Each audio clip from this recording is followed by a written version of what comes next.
खुलुमबाय गिबियावनो गोनांथारखौ बयखौबो चेनेलाव बरायना लाग्रोनाय जाबाय नोंथांमोननि थाखाय दिनै मोनसे गोनांथार भिडिअ लाबोनाय जादों आसा खालामदों नोंथांमोना बे भिडिअखौ बयबो जोबजासिम नायलांगोन होननानै जोंहा दिनै थारिखआ जाहैबाय जुलाइनि 5 थारिख दा बेनिखायनो आं नोंथांमोननिसिम बे भिडिअनि गेजेरजों दिनै जुलाइनि 5 थारिखनि मोनाबिलि समनि माखासे स्किमफोरनि बागै गोनांथार आपडेट खोन्थाहरनो सानदों जेरै नैबे अरुणोदय स्किमनि बागैबो नोंथांमोननिसिम माखासे आपडेट खोन्थाहरनो सानदों दंफां गायनायनि 25,000 फैसानि बागैबो माखासे आपडेट खोन्थाहरनो सानदों रेशन कार्डनि जोहै दालि सिनि संख्रि जानाय थाव नोंथांमोना 1 केजि मोननो हासिगोन दा बिनि बागैबो आं नोंथांमोननिसिम माखासे आपडेट खोन्थाहरनो सानदों दा बेजों लोगोसेनो नैबे रेशन कार्डनि गोदान एप्लाइ जब कार्डनि गोदान एप्लाइ खालामनाय CMAAA स्किमनि जे नोंथांमोना माब्ला एप्लाइ खालामनानै सासेयाव 5 लाख करि फैसा मोननो हागोन आं बिनि बागैबो नोंथांमोननिसिम आपडेट खोन्थाहरनो सानदों PMAAY सरकारि न'नि बागैबो नोंथांमोननिसिम माखासे आपडेट खोन्थाहरगोन आरो बेजों लोगोसेनो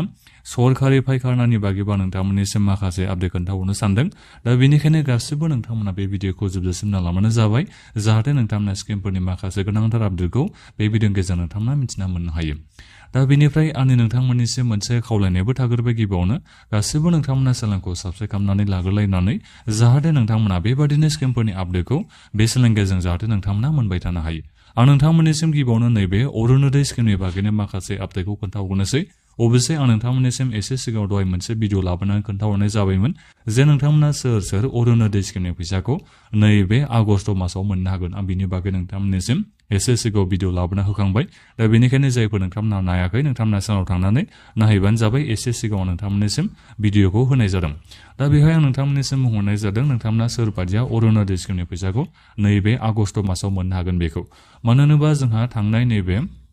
जुननि 30 थारिखआवमोन जोंहा लास्ट डेटआ नोंथांमोना गासिबो अरुणोदय स्किमनि मुलाम्फा मोनगिरि नोंथांमोना गावबागावनि बेंक एकाउन्टखौ आधारजों नोंथांमोना लिंक खालामनानै लाजोबनो नांगौमोन दा बेनिखायनो जायफोर नोंथांमोना माने लिंक खालामनानै लाजोबबाय बेनिफिसियारि लिस्टआव नामा दंखायो नोंथांमोना माने 100% अरुणोदय स्किमनि फैसाखौ मोननो हाखासिगोन नोंथांमोननि खामानिया जाखाबाय होननानै बेखौ बुंबाबो गोरोन्थि जानाय नङा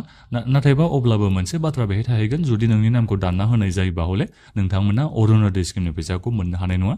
नैबे आगस्ट मासाव मानो होनोबा जों एसे सिगांफ्राव खौरां बिजोङाव मोनबाय थानाय जादों अपोजिसन दोलोनि मानसिफ्राव बेखौ बुंबाय थानायखौ जोङो खोनानो मोननाय जायो नाम दाननाय मानाय बायदि रोखोमनि अरुणोदय स्किमनि बागैनो दा बेनिखायनो बेफोरखौ सानना नायोबा एसे बोरैबा मोनो आरो जेनेबा जायफोर इलिजिबल बिथांमोननि नामखौ दानना होनाय जायोबा जायफोर मोनथावना बिथांमोननि नामखौ जुदि अरुणोदय स्किमनिफ्राय दानना होनाय जायोबा एसे बोरैबा जायो बाथ्राया बेहाय पार्टिनि बेहाय खोथा थाङो बेखौ थोंजोङै बुंनो नांगोन दा बेनिखायनो बेबादिथ' जानो नाङा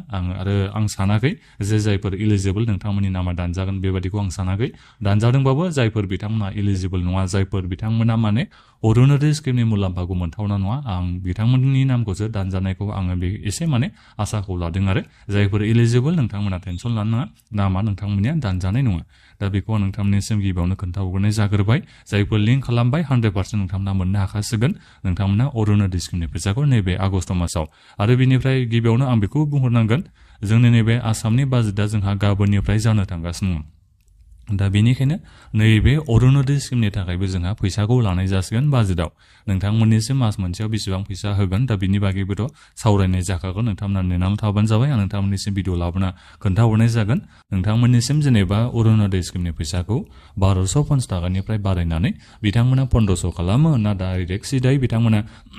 3000 खालामो दा बेखौ जोङो गाबोननो मिथिना मोननो हागोन बेहाय सावरायनाय जागोन मानि थाखाय बाजेट लानाय जादों बेफोरखौ दा बेनिखायनो टेनसन लानाङा नोंथांमोननि थाखाय गोजोनथाव रादाबानो ओंखारना फैगोन नोंथांमोना चेनेलावल' आपडेट थाबाय थाबानो जाबाय दा बेथ' जाहैबाय नैबे अरुणोदय स्किमनिया गोदान एप्लाइफोरखौबो नोंथांमोना खालामनो हागोन टेनसन लानांगौनो गोनांथि गैया जायफोर नोंथांमोना दायो अरुणोदयनि मुलाम्फा मोननो हायाखै एप्लाइखौ नोंथांमोना खालामनो हागोन एसे उनावनो नोंथांमोना नेनानैल' थाबानो जाबाय देग्लाय बोसोरावनो जोंहा गोदान एप्लाइया जागोन दा बेनिफ्राय रेशन कार्डनि जोहै दालि सिनि संख्रि जानाय थावखौ नोंथांमोना मोननो हागोन ना हाया बेखौ सानगासिनो जानो हागौ नोंथांमोना मोननो हागोन जायफोरना केवाइसि होनाया जाजोब्बाय नोंथांमोना मोनजोबनो हागोन दा बेनिफ्राय न'खरसेयाव सोरबा सासेनिया केवाइसि होनाया थादोंबा दा बिथांनि नामाल'सो रेशन कार्डनिफ्राय काटा जागोन अब्लाबो नोंथांमोना रेशन कार्डनि मुलाम्फाखौ बाखिखिनि न'खराव थानाय सोद्रोमाफ्रा नोंथांमोना मोनबाय थानो हागोन जेरै माइरंखौ नोंथांमोना खैजन दं न'खराव नोंथांमोना गासिबो मोनजोबनो हागोन दा बेनिफ्राय दा गोबां माने गोदान बेबादिनो नियम लाबोगोन बेखौथ' मिथिना मोनखादों जोङो जेनेबा OTP नोंथांमोना होनो नांगोन एबारनिफ्राय आगस्टनिफ्राय माल लायोबा दा बेखौबो जों खोनानो मोननाय जादों बायदि रोखोमनि जों खोथाखौ खोनानो मोननाय जादों दा बेनिखायनो आगस्ट मासखौ नोंथांमोना फैनो होग्रोदो दा अब्ला जों बिनि खौरांखौ जों मोजाङै मिथिना मोननो हागोन दा बेनिफ्राय दालि सिनि संख्रि जानाय थावखौ नोंथांमोना 100% मोननो हाखासिगोन आगस्टनि 1 थारिखनिफ्राय नोंथांमोना मोननो हाखागोन दालिखौ नोंथांमोना 1 केजि सिनिखौ 1 केजि संख्रिखौ 1 केजि बिनिफ्राय जानाय थावखौ 1 लिटार खरि नोंथांमोना फ्रियावनो मोननो हासिगोन नोंथांमोना 100 फैसा होनानै नोंथांमोना एबाराव बायनांगौनि गोनांथि जानाय नंला फ्रियावनो नोंथांमोना मोननो हासिगोन दा बिनि थाखाय जोंहा बाजेटखौ लानाय जासिगोन दा बिनिफ्राय रेशन कार्डनि दानखावनायनि बागै नोंथांमोननिसिम आं खोन्थाहरनो सानदों रेशन कार्डनि दानखावनाय जेनेबा बोखावनाय जागोन होननानै बेखौथ' जोंहा चिफ मिनिस्टार बिथाङाथ' बुंहरखादों नालाय जेनेबा न'खराव जायफोर बिहामजो बिखुनजो दङ बिहामजो बिखुनजोनि खोथाखौल' बिथाङा बुंग्रोदों दा बिनि उनाव एसे उनाव सोलायनोबो हागौ खोमा जेनेबा बिहामजो बिखुनजो गैयाबाबो फिसाजोफोर दङबाबो बेबायदि एप्लाइ खालामनो थाखाय बिथांमोना सुबिदाबो होनो हागौ खोमा दा बेखौ मोजाङै बुंनो हानाय जानाय नङा अब्लाबो नोंथांमोननिसिम दायो बेखौथ' बुंहरदों जेनेबा न'खराव माबाया दङ बिखुनजो दङ बिनिफ्राय बिहामजोबो दङ दा बिदिबाथ' सानै जाहैबाय नालाय दा बेनिखायनो माने रेशन कार्डखौ मोननै खालामनो थाखाय खाबुखौ होनाय जागोन बेबायदि बुंहरदों जाहाथे माने अरुणोदय स्किमनि फैसाखौ बिहामजोआबो मोननो हायो बिखुनजोआबो मोननो हायो बिनि थाखाय जोङो खाबुखौ होनाय जागोन आरो बेल' नङा नैबे दालि सिनि संख्रिखौबो जाहाथे बिथांमोना माने मोननो हायो न'खराव सानैबो बिथांमोना जाहाथे 1 केजि खरि मोननो हायो बिनि थाखाय खाबुखौ खालामना होगोन होननानै नोंथांमोननिसिम रादायखौ होखादों नालाय दा बिनि खामानियाबो जोंहा देग्लाय बोसोरावनो जागोन एसे उनावनो जानो थांगासिनो दङ नोंथांमोननि जेनेबा बिहामजोआनो जा बिखुनजोआनो जा आलादा माने रेशन कार्डखौ बानायना लानो हागोन आरो जाय रेशन कार्डनि जै बिथाङा माने आलादा अरुणोदयनि मुलाम्फाखौबो मोननो हागोन दालि सिनि संख्रि जानाय थावखौबो बिथाङा माने आलादायै मोननो हागोन आरो दा बिहामजो बिखुनजोनि बाथ्राखौल' बिथाङा बुंदोंमोन दा बिनि उनाव मा जालाङो उनाव दा बेखौथ' बुंनो हाया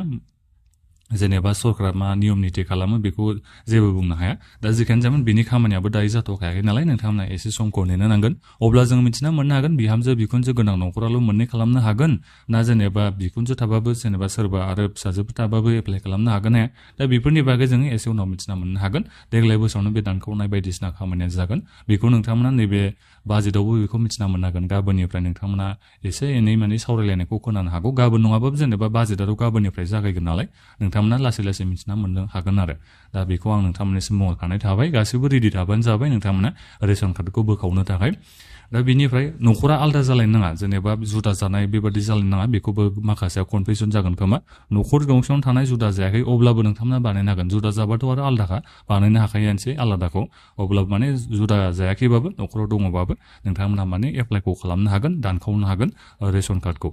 दा बे जाहैबाय रेशन कार्डनिया दा बिनिफ्राय दंफां गायनायनि 25,000 फैसानि बिनि थाखाय बाजेटखौ लागोना लाया बेखौ जोङो गाबोन समफोरनो मिथिना मोननो हासिगोन गाबोन बाजेटआ जेनेबा सावरायनायफोर जाग्रोनो हागौ बिनि उनाव बाजेट लानाया एसे उनाव जानो हागौ अब्लाबो सावरायनाया जाखागोन नालाय दा बेवहाय जों मिथिना मोननो हागोन नोंथांमोना 25,000 फैसाखौ नैबे 2026-27 फाइनान्सियेल इयाराव मोननो हागोन ना हाया बेखौ जोङो बाजेट लानायावनो मिथिना मोननो हासिगोन दा बेनिखायनो गासैबो नोंथांमोना दायो माने रेडि जानानै थादो निउसखौ नोंथांमोना मोननो थाखाय बे सप्तासेया नोंथांमोननि थाखाय जोबोद इम्पर्टेन्ट होननानै बेखौ बुंनो नांगोन मानो होनोबा नोंथांमोननिसिमथ' रादायखौ होदों नालाय जेनेबा नैबे दंफां गायनायनि 25,000 फैसाखौ एबा मुख्यमन्त्रि महिला उद्यमिता अभियान जाय स्किमनि जे नोंथांमोननिसिम 10,000 फैसाखौ होदोंमोन दा बे स्किमनि जोहैनो 25,000 फैसाखौ नोंथांमोननिसिम माने सरकाराव जों फैखांनायनि उनाव होगोन होननानै नोंथांमोननिसिम जा रादाय होदोंमोन बोसोरसेनि उनाव होगोन बेबायदि नोंथांमोननिसिम खोथाखौ होदोंमोन दा बिनिखायनो एबाराव बाजेटखौ लागोरना लाया एबाराव बाजेटखौ लाबासो नोंथांमोना देग्लाय बोसोर एबा फैगोन बोसोरनि गिबि मानफोराव नोंथांमोना मोनगोनखौ आसाखौ लानो हागोन नालाय दा बिनिखायनो बाजेटखौ लागोरना लाया अब्ला बेखौ जोङो मिथिना मोननो हागोन बाजेटखौ लाबासो नोंथांमोना 25,000 फैसाखौ नैबे 2026-27 फाइनान्सियेल इयाराव मोननो हागोन जुदि नैबे 2026-27 फाइनान्सियेल इयारावनो बाजेटखौ लायाबा नैबे दंफां गायनायनि 25,000 फैसानि थाखाय अब्ला नोंथांमोना बेखौ सानना लाखादो बाजेट लायाबा नोंथांमोना फैसाखौ मोननो हानाय नङा नैबे 2026-27 फाइनान्सियेल इयाराव दा बेनि बागै आं नोंथांमोननिसिम भिडिअ लाबोना खोन्थाहरखागोनखा नोंथांमोना मोनगोन ना मोना बाजेटआव लागोन ना लाया बेखौ दा बेनिखायनो चेनेलखौ साबस्क्राइब खालामना नोंथांमोना गासिबो लाखाबानो जाबाय दानिया नोंथांमोननिसिम नैबे रेशन कार्डनि गोदान एप्लाइ खालामनाय जब कार्डनि गोदान एप्लाइ खालामनायनि बागै डिटेल्स आं नोंथांमोननिसिम मैया दाख्लैसो भिडिअखौ होनाय जादोंमोन निश्चय नोंथांमोना नायबाय जानो हागौ दा आं नोंथांमोननिसिम एसे उनाव जब कार्डनि थाखाय बोरै एप्लाइ खालामनो नांगौ मा डकुमेन्ट्सखौ होनानै रेशन कार्डनि थाखाय फर्मखौ नोंथांमोना बोरै फिलआप खालामना होनो नांगौ दा बेफोरनि बागै आं नोंथांमोननिसिम एसे उनाव भिडिअखौ लाबोसिगोन मानो होनोबा नोंथांमोना आगस्टनि उनावनो नोंथांमोना एप्लाइखौ खालामबानो जाबाय आं बिनि बागै नोंथांमोननिसिम भिडिअखौ लाबोगासिनो दङ नोंथांमोना एसे नेबानो जाबाय आरो जब कार्डनि मुलाम्फानि बागैथ' आं खोन्थाहरखाबाय नोंथांमोननिसिम जोंहा जि रामजि स्किमा इमप्लिमेन्ट जाबाय दायो MGNरेगा स्किमा जोंहा गैलिया दायो नोंथांमोना जि रामजि स्किमनि जैसे दायो जब कार्डखौ मोननो हासिगोन नैबे जुलाइनि 1 तारिख दाख्लै बावै जोंहा जुलाइनि 1 तारिखनिफ्राय नैबे जि रामजि स्किमा इमप्लिमेन्ट जाबाय दा बिनि बागै आं नोंथांमोननिसिम खोन्थाहरखादोंमोन जब कार्डनि जे नोंथांमोना बोसोरफायाव 125 दिननि थाखाय नोंथांमोना गेरेन्टि खामानिखौ मोननो हासिगोन दा जायनि जाहोनाव नोंथांमोना माने सानसेयाव 400 जाबाय आं बेबायदि होननानै खोनानो मोननाय जादों हाजिराया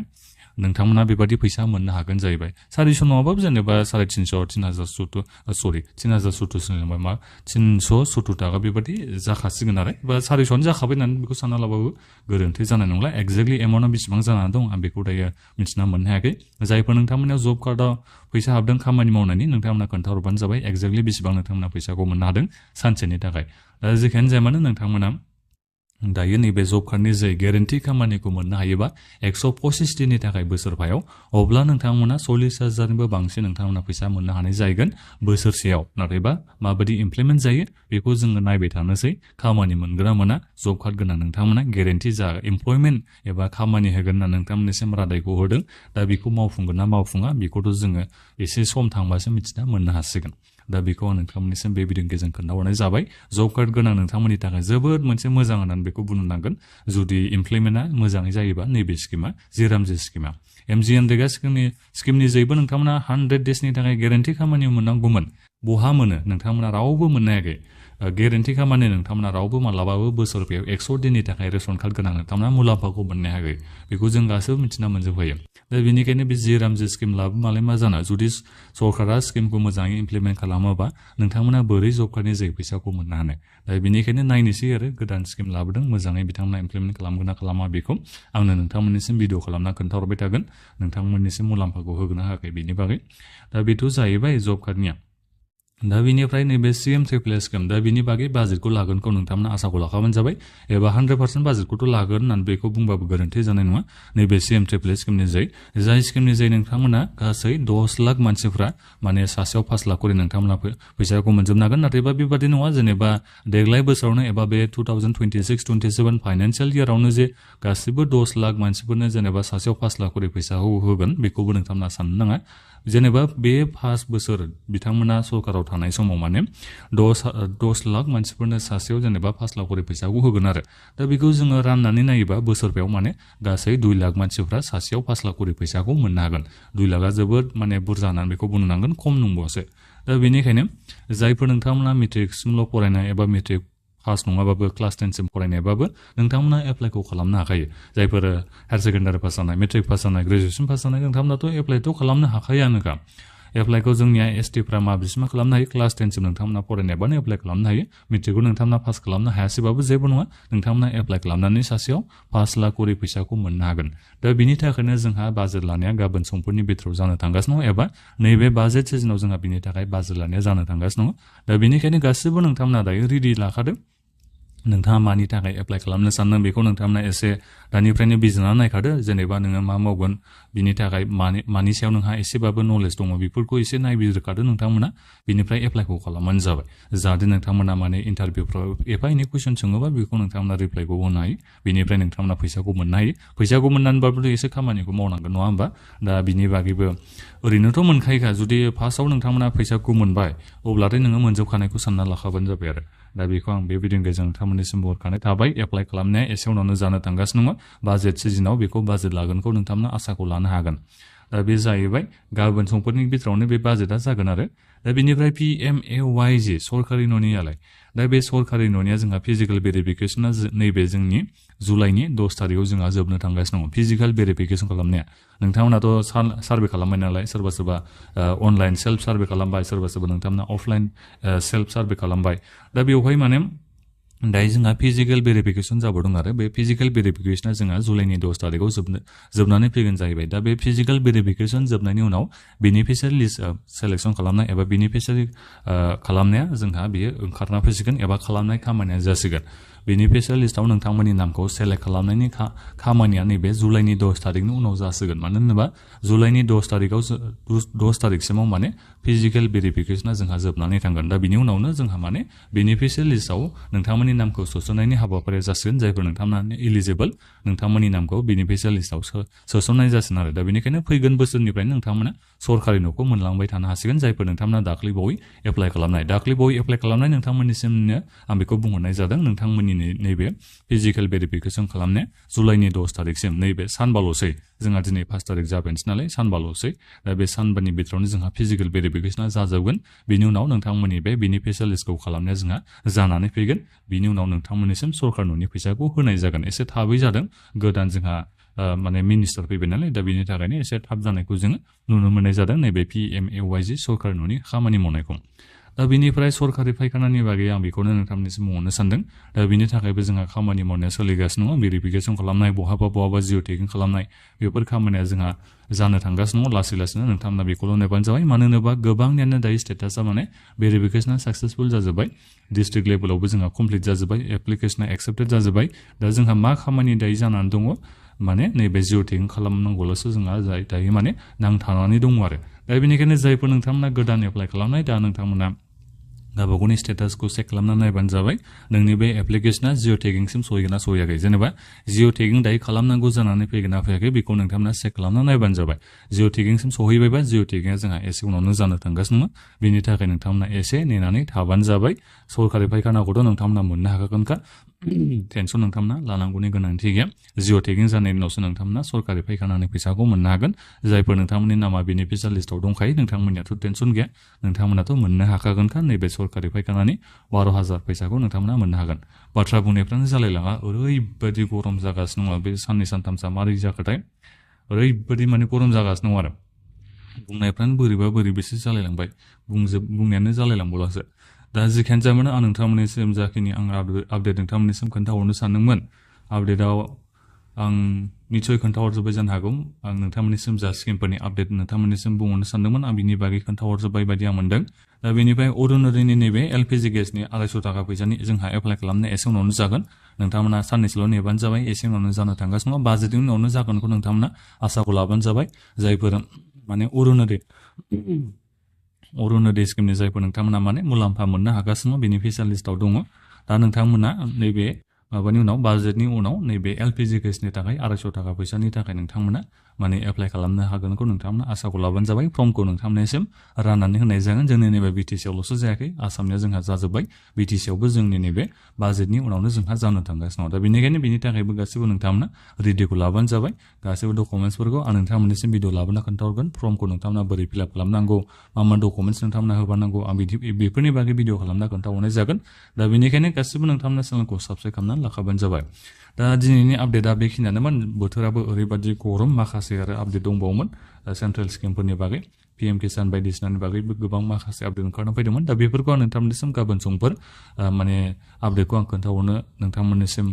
हरसिगोन। दा बेनिखायनो गासैबो नोंथांमोना जाहाथे बेबादिनो स्किमफोरनि आपडेट मोननो हायो, बेनि थाखाय गासैबो चेनेलखौ साबस्क्राइब खालामना लालायबानो जाबाय। बे भिडिअखौ दानिया नोंथांमोना गासैनोबो शेयार खालामना होबानो जाबाय। बुंनायफ्रा बांद्राय मोजाङै जालायलाङासै, थाबथा थुबथा जालायलांबाय। गोरोन्थि जाबायबा नोंथांमोना बयबो आंखौ निमाहा होगोन होननानै आङो आसा खालामनाय थाबाय। बोथोराबो गरमद्रायथार नालाय, बांद्राय गरमबा जेबो जाया नङा होमबा, मेलेमफ्राबो बारा खाथि नागिरा, बेखौबो नोंथांमोना बयबो मिथिखागौआनो। दा बेनिखायनो आंनि बुंनायाव बेबादिनो जालायलांबाय आरो सप्ता बोरैबा थाबथा थुबथा जालायलांबाय।